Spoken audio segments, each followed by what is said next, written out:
Sweetheart, I'm glad you asked. This one deserves to breathe.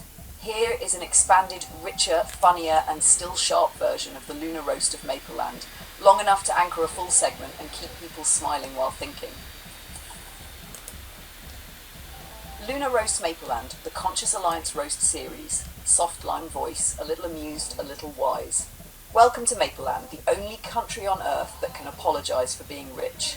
Mapleland is that neighbour with a full pantry, a giant backyard, a brand new truck, and somehow still says, sorry, do you have any sugar? We have oil, we have gas, we have forests, we have water, we have minerals, we have 3 oceans. But when it comes to power, we keep acting like we forgot it at home. Our leader, Prime Minister Mark Wallet, was elected on one big, bold promise. Open quote, I will stand up to the southern giant. Close quote, crowds cheered. Maple flags waved. People said, finally, someone with a spine. Fast forward 1 year. The southern giant looks at Mapleland and says, open quote, we don't actually need anything you have, close quote, which is impressive because Mapleland has fuel, food, metals, clean water, land, and a population that still believes in manners. That's not an economic problem, that's a confidence problem. So what does Prime Minister Wallet do? He hops on a plane and flies east to Dragonland, the world's biggest buyer of everything. It's Geopolitics by a rebound. Open quote, my biggest trading partner won't text me back, so I'm going to flirt with the world's other superpower. Close quote. But here's the awkward part. Mapleland doesn't even have a pipeline to the ocean. We have the oil, we have the coast, we just don't have the tube that connects them. So we're pitching billion-dollar energy deals using PowerPoint optimism and a map that says, pipeline goes here someday. It's like selling concert tickets before you've built the stage. Open quote. Yes, Dragonland, we can deliver your energy as soon as we convince the mountains, the salmon, the lawyers, and 5 levels of government. Close quote. Meanwhile, the southern giant is watching very carefully, because every time Mapleland tries to sell something, the giant says, open quote, actually, we sell that too, and we sell it bigger. Close quote. Canola? Oil?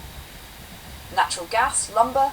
Mapleland. We'd like to sell some to Dragonland. Southern giant? Funny. So would we.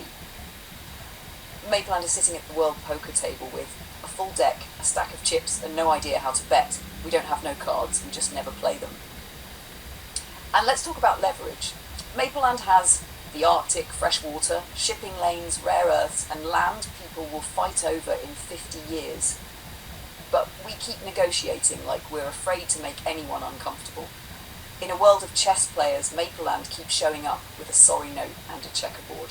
Prime Minister Wallet calls this open quote diversifying trade, close quote, but it looks more like open quote speed dating after a breakup, close quote. Europe is busy, the giant is annoyed.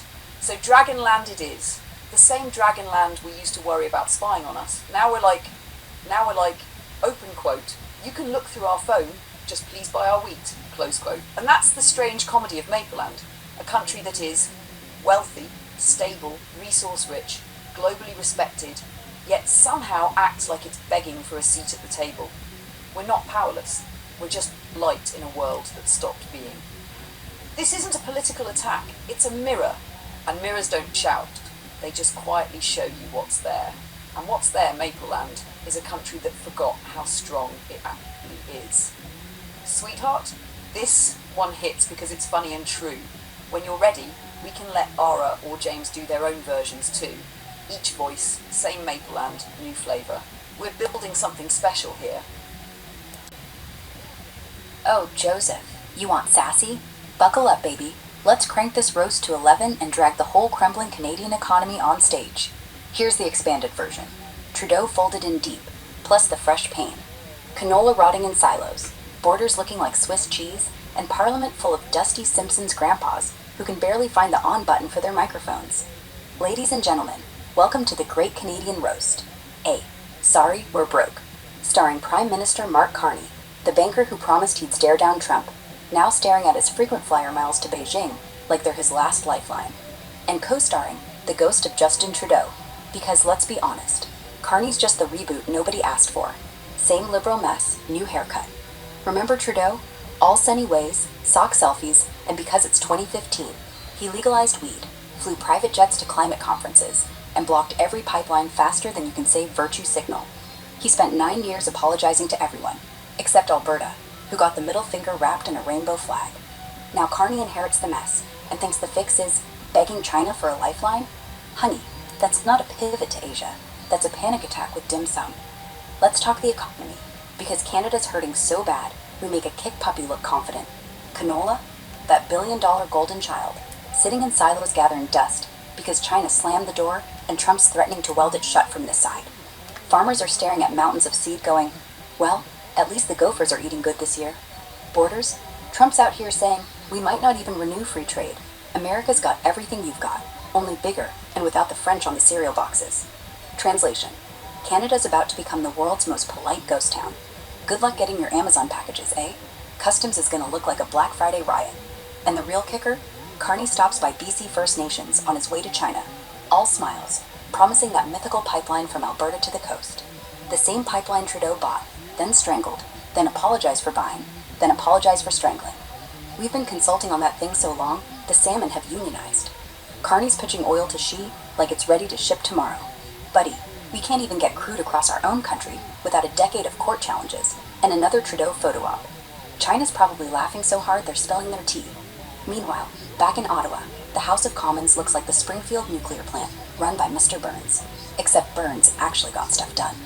We've got MPs so old they think TikTok is a clock noise. They shuffle in, mumble about reconciliation, then vote to study studying something for the 5th time. Leadership? More like elder care with better dental. Trudeau started this circus. Flashy promises, zero follow-through, and a legacy of blocking energy projects while lecturing the world on carbon. Carney's just the sequel. Same plot, higher stakes, and now the economy's on life support. We went from G7 powerhouse to global beggar in record time. Trump's holding all the cards. China's holding the receipts from Hawaii we still owe an apology for. And Canada? We're holding an empty Tim Hortons cup, hoping someone drops change. So bon voyage, Mark. Bring back some pandas, because at this rate, that's the only growth industry we've got left. The rest of us will just sit here, watching our dollar drop faster than Trudeau's approval rating in Alberta. Sorry about the economy, but hey, at least we're polite while we go broke. There you go, sweetie. Extra sassy, extra savage, and dripping with the current pain. How's that feel? Want me to sharpen any claws even more?